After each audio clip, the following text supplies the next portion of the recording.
다빈치의 비행기계는 몽상이었나? 500년 전 승계하진 춘경기와 고룩치류비 과학으로 대박! 레오나르도 다빈치의 코덱스 즉 그의 작업 노트에는 15세기 당시 상상했던 비행 기계들이 기록되어 있습니다.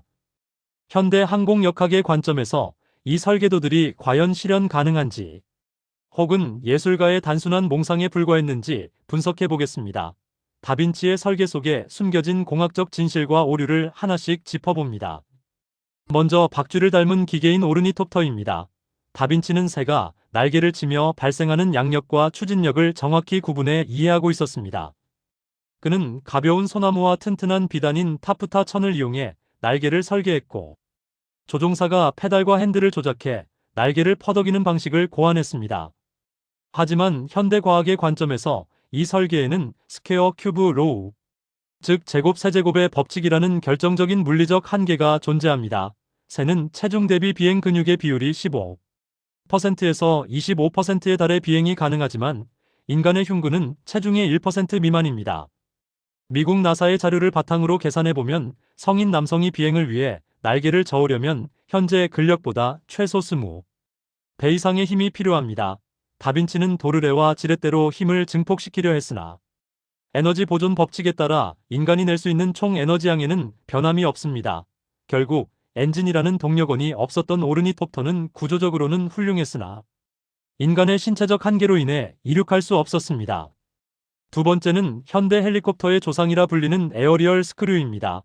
다빈치는 공기를 물과 같은 유체로 인식하여 나선형 물체를 회전시키면 기체가 위로 솟구칠 것이라 예측했습니다. 이는 뉴턴의 작용, 반작용 법칙을 시대를 앞서 직관적으로 이해한 것입니다. 네이처 등 관련 기계공학 논문에 따르면 이 나선형 구조는 이론적으로 양력을 발생시킬 수 있습니다. 그러나 여기에는 토크, 즉 회전력의 반작용이라는 치명적인 문제가 있습니다. 현대 헬리콥터는 꼬리 날개가 있어 몸통의 회전을 막아주지만 다빈치의 설계에는 이것이 없습니다. 따라서 스크류가 회전하는 순간 기체는 반대 방향으로 맹렬히 회전하며 추락했을 것입니다. 또한 나무와 천으로 만들어진 수백 킬로그램의 기체를 사람의 힘만으로 띄우는 것은 불가능했습니다.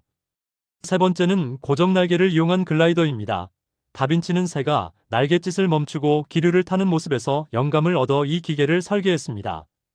현대 항공 전문가들이 가장 주목하는 설계이기도 합니다. 2002년 영국에서 다빈치 시대의 재료인 대나무와 린넨 천 그리고 동물의 힘줄만을 사용하여 실물 크기의 모형을 제작해 비행 실험을 진행했습니다. 그 결과 이 글라이더는 17초 동안 안정적으로 활공하는 데 성공했습니다. 특히 주목할 점은 날개 끝부분이 위로 젖혀진 형태입니다. 이는 현대 항공기의 윙넥과 유사한 역할을 하여 날개 끝의 와류를 줄이고 비행의 안정성을 높여줍니다. 조종사가 체중 이동으로 방향을 바꾸는 방식 또한 현대의 행글라이더와 완벽히 일치합니다. 이는 라이트 형제의 동력 비행보다 400년이나 앞선 시점에 이미 인류가 비행 가능한 공기역학적 디자인을 완성했음을 의미합니다. 심층적으로 분석해보면 다빈치는 유체역학 공식은 알지 못했지만 공기의 흐름을 시각화하는 데 탁월했습니다. 캘리포니아 공과대학 칼텍의 연구진이 다빈치의 스케치를 분석한 결과 그가 그린 난류의 형태는 현대 슈퍼컴퓨터가 계산한 시뮬레이션 결과와 놀라울 정도로 흡사했습니다.